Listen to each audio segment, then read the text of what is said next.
Hey everyone, SweetJohnnyCage here, back with another guide for Elden Ring Shadow of the Erdtree. This time I'm going to show you how to take down Messmer the Impaler. This boss is super difficult, and I used a very specific setup for him. I used the Lordsworn's Blood Straight Sword at plus 25. The boss is barely wearing any armor, very susceptible to bleed, as well as, most importantly, the Fingerprint Stone Shield at plus 25.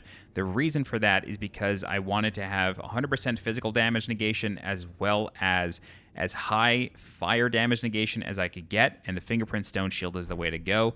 So feel free to level that up, and then you also want to increase your endurance this week and maintain medium equip load. I did also use the Jar Arsenal Talisman to increase my equip load even further, and I still maintain medium roll. Okay, for the fight itself, the boss will always open up with this dive attack. The way to time that is just stare at him when he's in the air, and then wait for him to drop down, and then roll. Wait half a second, and then roll again, and you'll be able to completely dodge the explosion, and then you'll be able to get a couple of swings on him.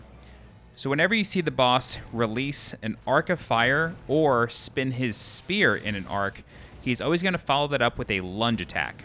He does have this fireball that goes above him, delays, and then goes after you. You should have seen this from all the enemies in this dungeon, so that shouldn't be new to you, it's just bigger. For this attack here, you want to roll forward when the boss flies toward you, and then wait for him to lunge at you one more time with that spear lunge, and then roll again, and then you should be able to dodge the rest of it no problem. It looks terrifying, and it is terrifying, but it's actually fairly easy to dodge. It will give you flashbacks to Waterfowl Dance, but it's not nearly as bad, and of course, he doesn't heal. So you see here, lots of arcing swings. Those are always followed up by lunge attacks.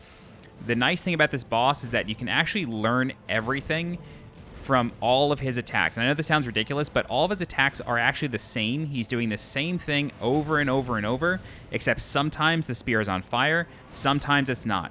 Even when the spear is on fire, it's the same exact dodge timing and same exact attack timing the entire time. He's doing the same thing over and over and over, except sometimes it's on fire. So he's really just doing it to freak you out. For the grab, really difficult to time that. You want to let him move toward you for as long as he wants, and then watch his hand very closely. And once the hand starts moving toward you, that's when you want to dodge. For this big attack, you want to roll once he moves towards you, and then you just got to roll through the first spear attack, and then roll through the slam, wait half a second, and then roll again so you can get through the explosion, and then deal damage. For the second phase, Base Serpent Messmer, this is actually not as hard as it looks. So the snakes all move with delay. So you don't actually have to dodge right away. Instead, wait for the snake to actually move toward you, and then you're good to go. You can also block all of these. They're just physical attacks, and you may just get pushed back. And luckily, when you get pushed back, you actually get pushed into a position where the next one will likely miss. So don't be afraid to just block those attacks if you have high enough endurance. You should be fine. Whenever he uses a snake attack, he will generally be stuck for a little while, so you can kind of just go in on him after he does it.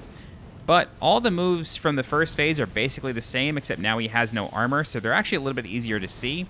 He just gets all these new snake attacks. However, the snake's hitbox is also his hitbox, so anytime you deal damage to the snake, it's dealing damage to him. He is the snake, more or less. He does get this new physical move where he sort of spirals into you. You'll notice that he crouches on the floor. He tends to do it after those big arcing slashes. When you see him crouching, he's going to do that spin. I do not recommend under any circumstances to try to hit him when he's crouching like that, because the move comes out almost instantaneously. So what I do recommend doing is getting some distance on him and then waiting for him to do that spin attack and then dodging it. You should be able to do that as long as you have even just a tiny bit of distance. Otherwise, it's really, really hard to judge. So he still has these arcing flame attacks, followed by lunge attacks, and then a spin, and then he does that spiral attack after that spin attack. So that's kind of the only added piece of the combo that he has. Other than that, everything is more or less the exact same, except the explosions are bigger, the fire does more damage, and he does more damage. And he has the snake stuff. That's basically it. That's the fight. It's a lot scarier than it looks, and once you learn how to dodge that attack where he flies overhead, you're going to have a much easier go of it. Don't be scared of the snakes. Just pay attention to them. Wait for them to actually move toward you before dodging. They kind of like to posture and jump up and then stare at you, but don't roll until they actually come near you.